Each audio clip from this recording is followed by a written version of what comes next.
Good now. Right, lads, doing well. just to let you know, I'm recording now. So everybody at home, this is episode 14 of Ballyhaunis Top Dogs FPL. And in the house tonight, we have William Nestor and Stephen Stretford Nolan. So we'll have plenty to talk and discuss and much ado. Hello, boys. How are you? I'm good, Finn. How are you? Are you all set for the match later on, Stephen? Big match. You best. Well, I am set. I don't know if I'll ever be set for a United game. They're playing so bad at the minute. And who are you playing tonight? Istanbul again. Oh, right. It looks like Chelsea will go through. They're 1-0 up due to Mason Mount there. Hey boys, we're having terrible times with this rotation, aren't we? The European nights, the international break, 3 England matches, 3. Where's it going to end, guys? Seriously. Yeah, you can see a lot of the coaches are giving out about it, Vince. It is really a bit of a disgrace. Like, why? What was that international break needed for? You know what I mean? I think they should have really just bite the bullet and just been like, forget about it. Run the games off, because you can see now everyone's just picking up injuries. Must be a disaster for managers. Yeah, it seems to me that the Premier League are so scared of not getting this fixture list in that they're willing to sacrifice the player safety, muscle injuries, and we also have the COVID carry-on. And nobody knows when these guys like Zaha and Connor Cody and Matt Doherty are all going to go down, test positive. It's nearly impossible to predict anything, William. I think the problem is the international break. Like, they need to push all those games in one window, of say 3 weeks, and run off 6 international games, run off a group, in 3 to 4 weeks and get it done. And then, once a year, and then you have the tournament of that the following year, and run that off like they do, in one setting, not these breaks. But it make a lot more sense, wouldn't it, Will? Because then you'd have teams together for longer to play better. Like, they're getting 2 or 3 matches going back again, and they don't see each other for months. Like, exactly, yeah. But sure, who are we? We're just the top dogs. We're just the top dogs, That's all. Just a quick question to you, Steve, while you're there. The draft. We've been talking during the WhatsApp group, or Top Dogs thing. Is the draft giving you an extra advantage? Look, your team is phenomenal. We'll get into it later on, but you're sitting there a point off the Oracle here in the Christie Nicholson, and you're flying just behind. Joey Neenan must be really, there's a good crowd gathering beneath them. But is the draft giving you a good, is it helping you, Steve? I don't know. I think they're 2 totally different things, really. Now, it did help me in getting Jota, because I got Jota in the draft, and I thought he'd be a great man to pick up, and he's so cheap. Now, it just worked out in my favour, because a load of Liverpool forwards got injured, and I think he's going to be, one of the main guys, and they have great fixtures coming up. It might be, because I'm looking at a lot of different players. When you're looking at the fantasy, you're always looking at the top players. But when you are doing the draft, you are looking at a load of smaller players that might have good fixtures that you mightn't think of. I think it's a bit of luck, really, Vinny. All I did last week was change Bruno to captain, and I think I made 1 sub or something like that. So I don't know. Maybe so, maybe not. Well, I have used my triple captain, so that's probably why I'm up here at the top. Well, you got in Antonio because you were saying, I'm going to keep him on for a few weeks, and what does he do? True. So that's affecting you for a positive there, Steve. So definitely. And this week I went for Chilwell, because I had Chilwell in the fantasy, and the fellow I was playing in the fantasy had Zuma, and I was like, well, I don't want Zuma to do well, I want Chilwell to do well, so I swapped it. Now, they both did well because of clean sheets, but that affected some of my transfers, all right. Yeah, well, you got a good bench there, Steve, and good luck to you anyway. Right, boys, what we'll do is we'll roll it Roisin, as William says, a reference to the Late Late Show, and it'll give you a zest. We're still waiting for Mark and Aidan Phillips. I don't think Snowman will make it. He's got an exam. And that's about that. Then we have Shane, who's at work. Shane's at work. So will William do the honors? Oh, roll it there, Roisin.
Okay, guys, that's the zest for tonight. I wanted to kind of convey all sorts. So, yeah. Great job, Billy.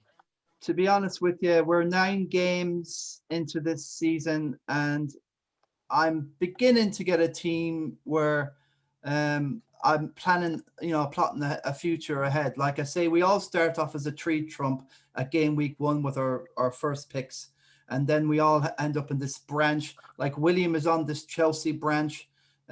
Stephen is on, he's on this draft branch. I'm on like a Villa Leeds sort of higgledy branch. A SALAH is going to come back, guys, which he is confirmed by Klopp. He may be starting against Atalanta, but he'll be on the bench minimum. So that's good stuff. He's tested negative for COVID. So I think I'm happy I have him to come on there. I've done a couple of subs this week, guys. Okay, I've took out these 2 guys, Zaha and Lamptey, but I won't disclose. We're going to see where this takes us, William. And Mark Phillips was saying too, and the guys, let's go undercover for a while and play it like the other podcasts and see, we'll reveal after the deadline and the next podcast, and we'll get more reaction about where it went wrong or where it went right. We can play it that way for a while until Christmas. What do you think, boys?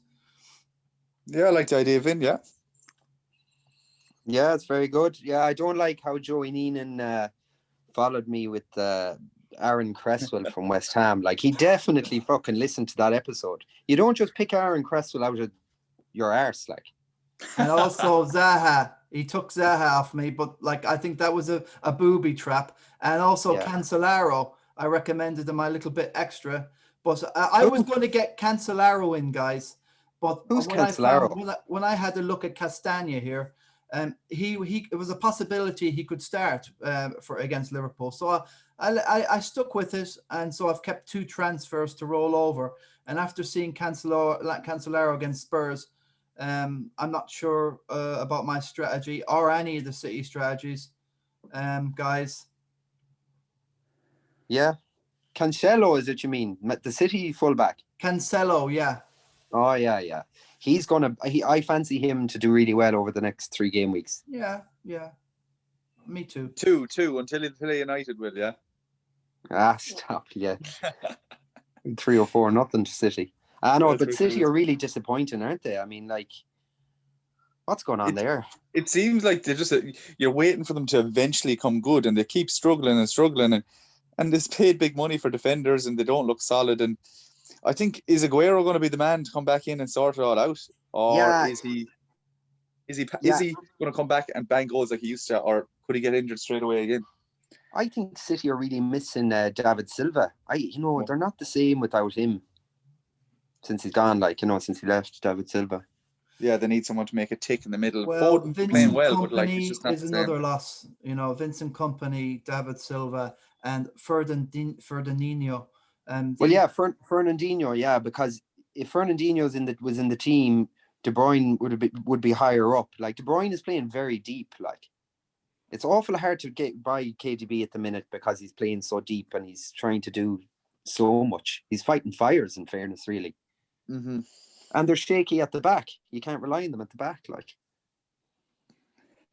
Yeah, I'm really at a loss with Phil Foden as well, guys. He had such a great game week against England. He played very well. You know, Ireland they had, and what was the other match? Belgium. But Foden is an enigma. Pep, surely it's the time for Foden, but then there's the Garcia. Then there's he's a defender, isn't he? But Torres as well, and. Zane, was it Sane? Sane, can you hear me, boys? Yeah, Sane, yeah. Yeah, Sane has also been a massive loss for them as well, indirectly. So, and there's like players like Mahrez who you think step up to the plate. If you look at like the minutes he's getting, he didn't play against Liverpool, 7-1 against Spurs. He's not producing the goals and assists that he has previously. So everyone's kind of lacking, and they're kind of relying on Ferran Torres, who might be worth an investment if they start getting going. What price is he at? He'd probably be cheap, would he? He's around 7 million, I think, 6.9 or 7. Yeah, I think he's 6.9 actually. 6.9. You know, 6.9 is right. Yeah. Like you're looking at Bartley there, it's 5.9, I think, and they have a great run of fixtures. So it's hard to know. I think I go off fixtures more than teams these days. Yeah, that's what I'm doing at the moment anyway. It's going off fixtures. So do you think that KDB is a bit of a risk? It's a lot of money and there's not a lot of form.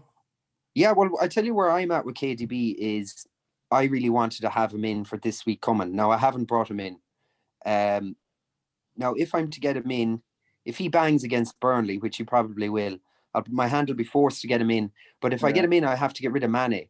So, like, Mane is a devil, like, you know, like I'm keeping him this coming week, but he's blanked the last 2 game weeks. Oh, man, but like he was on fire, like he was getting. He could have had 12 points there last night. You know, easily, yeah, Sunday. Yeah. I mean, yeah, it's hard to let go of Mane. You know, it really is because it's only going to be another week or 2 before he scores 2 goals in a game or a goal and assist and gets 3 bonus. You know. What sort of price is Mane? He's 12 million. 12 million. You know, you have to pick out you have to have one top midfielder and you have to pick one of them. Like, so you're kind of, as you said, it's either KDB or it's either Mane. You know, Sterling and them are out the window this year, funny enough, but you have to pick one, really. KDB is 11.5. Yeah, 11.5. So that 0.5 of a million comes in handy, like, you know, as well. Huge this year. So Mane's 12.1 million now. So I think what's going on this season, guys, is that the overpriced heavyweights, Son isn't even over 10 million, you know, they're not performing. Even Vardy, in a way, the big price guys are nowhere near the races. We're 9 game weeks in there, and if you've got big price guys, it's like the Calvert-Lewins are doing it.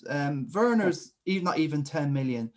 You know what I mean? Ziyech the other day, Chilwell. It's all about 7 to 10 million guys. You know, this is the trend we're seeing here. There's no heavyweights there that are actually doing it. Is that my team there? Yeah, that's your team, Will. Yeah, I pulled the trigger early, and I got rid of Rodriguez and that Davis who's on my bench. Now I had a lot of money in the bank. I had 5-point-something million. So I've got rid of Rodriguez and Davis, and I brought in. Don't reveal. No. I'll just say I brought in an elite striker, and I brought in a midfielder who has a massive ceiling for points with the games coming up probably next 7 out of 8 game weeks. Gotcha. So, and one more thing, I'm playing my triple captain this game week. Oh, for God's sake. My God, William wants to get back in the hunt, doesn't he? He wants to get back in the races. Yeah. I'm going to study the fixtures here now. What we got here. Listen, don't reveal, but No. Who the hell? Well, I think he's definitely triple captain Mane against Brighton anyway. So I'm that's all I'm saying. Stephanie, you've got a load of Chelsea, haven't you, William, against Spurs? Are you a bit worried they may get done Mourinho'd by this block defense, whatever Harry Kane was on about? Very hard to know. Two very good sides, both in form, could go one way or the other. I think if Chelsea can stop Spurs from scoring, I think they could really kind of mess up their season a little bit. I'm not saying long term. I just mean for a while. That patch. I think if Spurs were to beat Chelsea, I think that this is the game for Spurs to win. Like if they win this, then they're serious title contenders. Yeah. Because when you get into March, as we know, and even in the FPL, what we have to do, guys, is hang around until March, whatever points you are. Just hang around. If you're within the 100 of someone who's in the top by then, seriously, you're still in there, especially if you got a load of chips left. So it's about March, isn't it, guys? When Spurs, like the last 10, 12 games of the season, every single game, your West Hams, your Villas, your Burnleys, your Southamptons, they're all impossible games, especially when you have to win them. And William, you know about that, we're winning a title. And Stephen, you can remember the United title of 2000? No, he was in nappies. 2000 I can remember them all. 2012 was it? I think. So you've got experience, you guys, winning and seeing titles. For me personally, do you think this Spurs team have the ball? Well, I think in 2016 we had the Battle of the Bridge, as you know, 2-0 up, and then it came into an absolute war fest.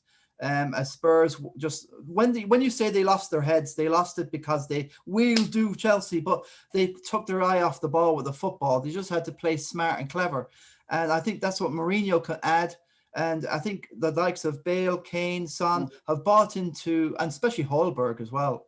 He doesn't get you any points, but he can win you games. They've bought into that philosophy because he's a winner. He's done it before, and that's probably what Spurs are lacking. Now, I'm not saying they're going to do anything. I'm just hopeful that we can get into a situation in 2016 and maybe play a game ahead rather than always having to win to claw the other team back. Because that's what happened to us against Leicester. They always kept going ahead, 6 points and then 3 points. It could never. So it's about March, guys. Yeah, FPL. What's Alex Ferguson always say? Fergie always said, if we're in around there in March, that's when you worry about anything. Well, I'm going to make a statement here now, Ben, and you can hold me to it, right? If Spurs win the league and Eric Dyer plays the majority of games centre back, Harry Kane, in my opinion, will go down as the greatest footballer to ever play in the Premier League, because I think the defense is still a small bit weary. You know what I mean? The two boys, Son and Kane, are just outscoring everywhere. They are just quality. So if they win the league with Eric Dyer playing centre back, I'll hang up my boots. Well, you've got Tanganga to come back in that defence somewhere. There's a little bit of rotation now. Toby Alderweireld has got a little bit of a hammy. He'll go back in there anyway. Yeah, you're right. But this year is not a year for defences. But even with Mourinho's pragmatic style, as you know, the way he does these botch jobs, Spurs have still scored like about 21, 22 goals, in 9 games. One of the top there. City have scored maybe 9 or 10. It's a funny season, and it's not about defenses, guys. The FPL will tell you, look, if I could only have 2 defenders and 6 midfielders, I'll do it. I don't want defenders. Yeah, definitely. I don't want defenders. I'd actually rather have 2 goalkeepers, 2 defenders, and I know it's crazy, but maybe the FPL, they could change things next year. I know you can have only 2 in midfield, but that's baloney. Like, who's going to have 2 in midfield? Can you have 2 in midfield? I didn't know that. Yeah, you can have 5 defenders, 2 in midfield, and 3 strikers. Sure, that's shite. Yeah. They know well everyone would put 2 defenders. That's the thing. Do you, I know this because our stalwart Michael Waldron, Quick Mick, where is he? Somewhere down here. But yeah, Michael Waldron here, pandemic disasters. He's got a good name there. They are. I think he's changed this. He's done something.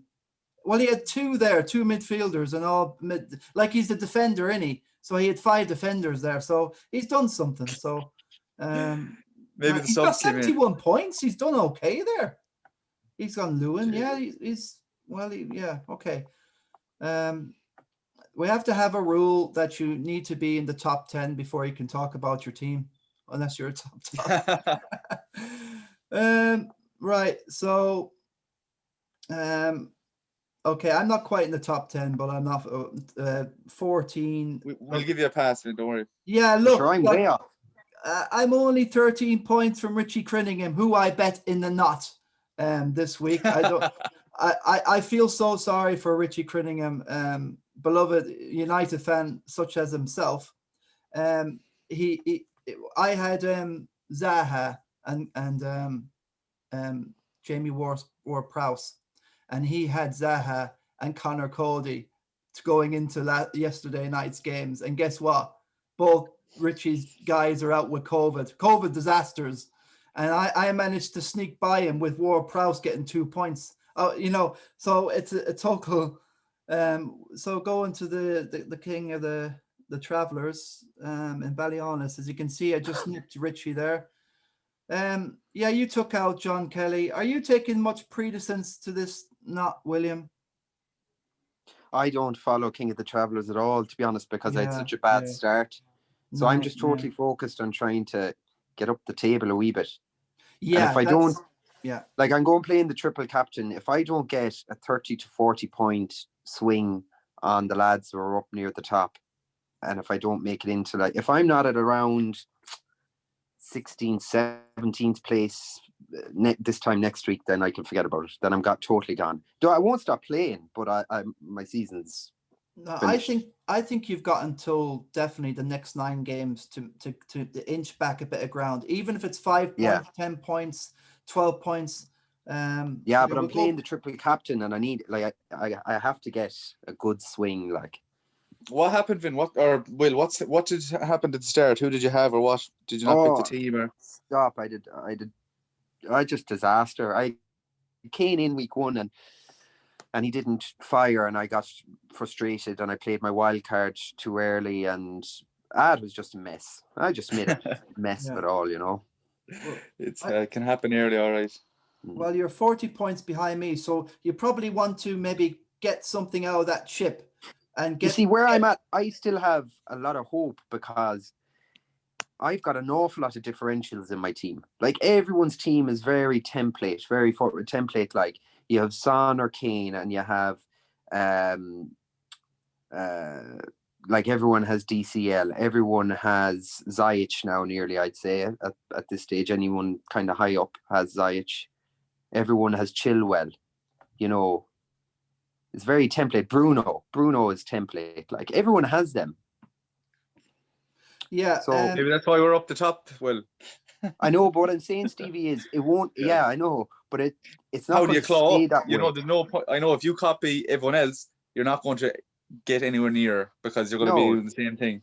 No, and also it's going to come to the week where Son might get sent off, or Bruno will have a penalty saved, and he'll get a minus whatever you get for that. Like the weekend, yeah. Like, if you captain a guy who has a penalty saved and whatever, like, that's how you lose ground, or in other words, how I would gain ground by not having those guys. Yeah, to be honest with you, William, I've not kind of done what you've been doing with West Ham. You sneaked in some good West Ham there, and I've thought to myself, I'm not going to get Kufala, I'm not going to get Cresswell. I don't want to, like, blow William's chance of getting back by covering him with 9 game weeks gone. So I'm letting you go. You do your own thing, and get back in your path. And the same with me and Joey Neenan. I've looked at Joey's team, obviously, and I can't get in guys he's got. I have to try and think of something. I know what he's going to do, right? It's way too early for covering anyway. He's going to get rid of Zaha, and he's going to bring in Jota. That's the straightforward, tried and tested, brainiac thing to do, and I do it. But my tip for the week is that I've not. But hold gone on, that route. I'm holding on to Zaha. I wouldn't panic over Zaha because he's only going to miss the one game. Palace still have great fixtures for the next, I think, 3 or 4 or 5 game weeks. I wouldn't panic over Zaha. Yeah, well, the thing is, right, he's out for the next game week, right? So by the time he comes back, I probably have about 2 transfers, or if I just let them go for one more. But the point is, that's what I'm trying to say to you. I'm gambling on Zaha that he can go away. He's not done it for the last 3, and especially away from home. Joey's Palace. team, oh my God! like looking at that now, Stevie has a better team, more solid team than Joey. Like Joey in his first That's Joey 11. Neenan. Oh yeah, Stevie's team. Yeah. Yeah, Morpe, Basuma. Can you pull it down a bit? Morpe, Basuma, or Junk. Sorry, you want Joey's team up there, do you? Yeah, what you had up there. Yeah. Yeah. Okay. Basuma and Morpe are Junk. Grealish, I'm not buying it. Like, played well for England. Everyone's raving about him. He's not doing it. Villa are not a great side. Like they've improved a bit since last season, but they're not. I wouldn't be crazy about Grealish. So he has 3 guys there in his first 11 that aren't going to set the world on fire. Like, and well, he's got a so there's hope. I suppose. I think Ezra would probably. I was considering Ezra, to be honest with you, but that would be like what you would say, a sideways step, like what you mentioned the other day. I thought so. Yeah, apparently Ezra had a great game against who were Palace playing again? The 1-0 they lost to, was it Burnley? And he takes corners and he takes frees, and he looked brilliant. But again, no end product. I know he had a good game against, I think, Everton, but he's young and you got to watch him. So he's definitely on the radar. If Everton could keep clean sheets, Luca Digne would be like gold. Yeah. Oh my God. What are their fixtures like, I wonder? They're mixed bag, I think, Steve. Yeah, they're up and down. Well, my biggest fear for my own team, and I you might have the same problem, boys, is that you're playing players against each other. Like this week coming up, I've 3 Tottenham players versus 2 Tottenham players versus 3 Chelsea players, and like that's what I'd be looking at, is trying to stay away from going against yourself, because you can't. If Kane scores, great, but Chilwell and Mendy don't get the clean sheet, so you kind of have to play against yourself as well. Yeah, that's a very good point. That's why I didn't go with Williams, guys. I said in the WhatsApp that if I get any Chelsea, it'd be Mount, Zuma, maybe Mendy, just a choice, or Tammy Mount, and if I had. But I thought to myself, I'm not going to have 5. I won't have 5 players and take a -4, and it's only 1 game, and it could be 0-0 for all we know. So that's another thing we got to watch out for with experiences. Try and not make a decision 1 week that will goose you 2 or 3 weeks down the line. Can I just come in there, Vinny? Just one thing about Chilwell, and I think anyone who doesn't have him is absolutely crazy, because you can't even look at Chilwell as a defender.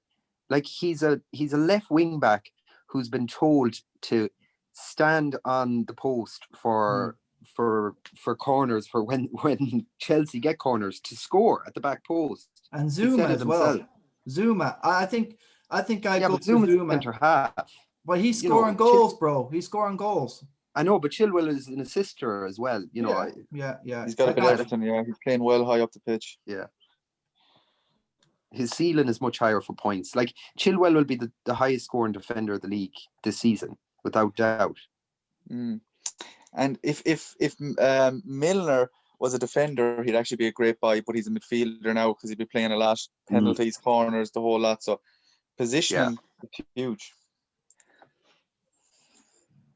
Well, is there any other players like that are defenders are playing high up? It'd be great to figure out any players that are in wrong positions. Always a boost. Well, the thing is, Chilwell, see, I won't get him in because Joey's gone. Listen, we're going to have to think outside the box. The psychology of the game is changing now, definitely when we get to Christmas. It will be twice as busy and plotting and planning, than what we are now. But until now on Christmas, William, this is where like moving, it's getting into position. Like in golf, it's like moving day, get into that position for March. So we got 10 minutes left. I know, Stevie, you want to see the football later on with United. So just a quick look at the Ahamore League. Hopefully we'll have Fergal Boland on as a special guest at Christmas or the next episode. Starman Phillips was saying. Boland's team 590. He's leading Joey. So, and 55 overall, 55,000 overall rank. That's some going. Like I'm 1.5 million. That just shows a lot. So, Boland's team again. There's the teams are starting to look very similar, aren't they? Will, to everybody at the minute. They are, yeah. I'd be worried about that, you know. Yeah, exactly. Because things can change, and before you realize the trend's over, you find everyone's creeping up on you and say, what's going on here? So you need to be honest and following trends over the next, like these game weeks are coming thick and fast, you know. There might be even some midweek games coming up to Christmas as well. So this is going to sort out the pros and the amateurs. Trust me. The luck bags, they're going to have to get pretty lucky in that onion bag, mate, over the Christmas. Like if let's just say Chelsea do beat Spurs. I'm just saying hypothetically. Let's say Chelsea beat Spurs 2 or 3-0. That has massive implications for FPL, like for all the top guys. Well, no, look, what Spurs have a tricky, you know, everyone. I think Son and Kane, they nearly fixture proof, as I keep saying. Son now, look at the other day. So Chelsea, I wouldn't even see Arsenal as massively crazy hard. They went away to Leeds, and I see them playing a similar sort of game against Spurs, sitting back and just trying to do what Mourinho did to City. They have a lovely run of games there from St. Stephen's Day on. Yeah, but after it, from Fulham on. Palace away is still no joke. Only 1-1 last season, but Liverpool away, obviously. I'm saying later on, like Fulham at home, Leeds at home, Villa away. Well, look at that running, guys. You know, look at the running, mate. So it's Leicester away, obviously could be tricky, but I always look for West Ham, and there's no West Ham there to stop us. They'll have to do all. See, we got rid of West Ham by February. Usually they're at the end of a 2016 season or a 17 season where they destroy us in the last day, or lasagna gate from Martin Yall. So I'm happy. And listen, lads, what I said, we all got a plot. We're on a path now. We're on a branch. There's a million different ways to get to the top 50,000 overall in the FPL. And also, where are we? Game week 9, 10. Soon enough, we'll have the cup to worry about as well. When does that start, Ben? Game week 16, I think, is the qualifying. And so 17 is it's a little bit too early to worry. We'll be ready for that, Vinny. I don't generally. I was going to take it a lot more serious this year, but I don't think so. I'm just going to stick by my guns. It says here, game 16 is the week that you need to make sure you're in the top four odd million out of 7.5 million. So, it's a little bit away. So I wouldn't use a chip just to qualify for it. I just let it, what will be. That's one for the look bags. That's the look bag tournament. That is, it's tough enough. Yeah, and there's a few that we have in the league. I'm not going to be disrespectful, but I want to mention poor old Shane Faceman. Basically, I feel my heart goes out to him in the King of the Travelers. Let's see now. He's not watching enough soccer. That's the problem. He's watching GEA all weekend long. He doesn't watch enough football. Yeah. He's doing the GA. There's a GA hurling and the football fantasy league, and he told me he was something in the top 1,000 of the football, not so much in the hurling.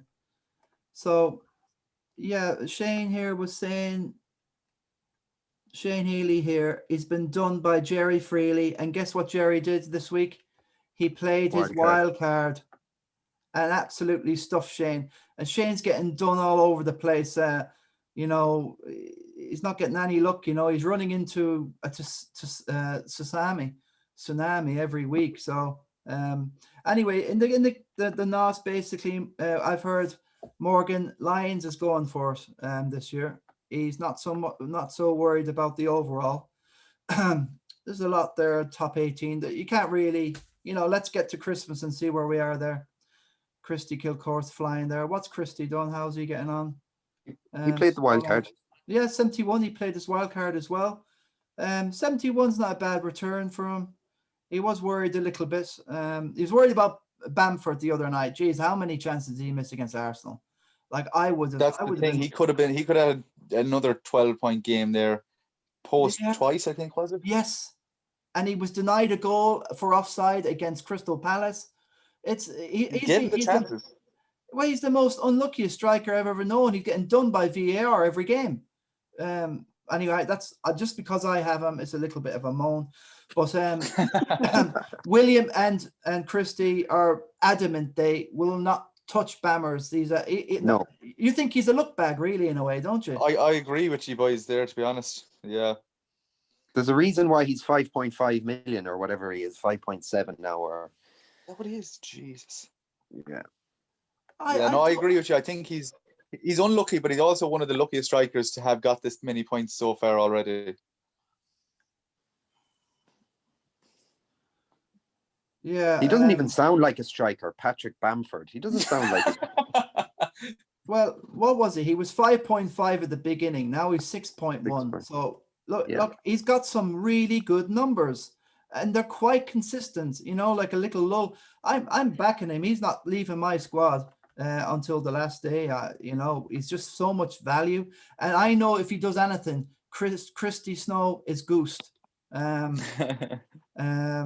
happy enough with what I got there. Ward Prowse has fallen off a bit, so but he still takes corners and frees, and I need to look into Ward Prowse, I suppose. So anything else you want to get off your chest? I've got about 2 minutes here, boys. I'm just looking at Jimenez here. I wouldn't be a Jimenez man. I would not be a Jimenez man over the next couple of weeks. He played very poor the last night, but got an assist. Wolves are grinding out results. I would be looking at a man like Che Adams with Danny Ings out. He looks like a great footballer. Yeah, Ings will be back soon. What's the return date? 19th of January. I think he'll be sooner than that. Oh, actually, little tip for you boys. It might help you out. Twitter, Injury Expert, you might know it, but gives great updates on injuries, consistent every Ben Dinnery, is it? No. No, injury_expert. Okay. Great for fantasy. Every day it gives updates on players every week. So possible return dates and percentages of possibility of playing. So it could be good to look at because sometimes it gives better, more accurate dates than fantasy. Very good. So, free information there for you boys. Okay, Chelsea. There's a guy on Twitter called Ben Dinnery. Yeah. So Chelsea are winning 2-1. So lads, we're Follow finished Ben now. Dinnery, Stevie. So boys, thank you very much, guys. Thanks, guys. God bless. And thanks for coming on for this Thanks, episode. Ben. Cheers, buddy. Cheers, guys, and see you next time.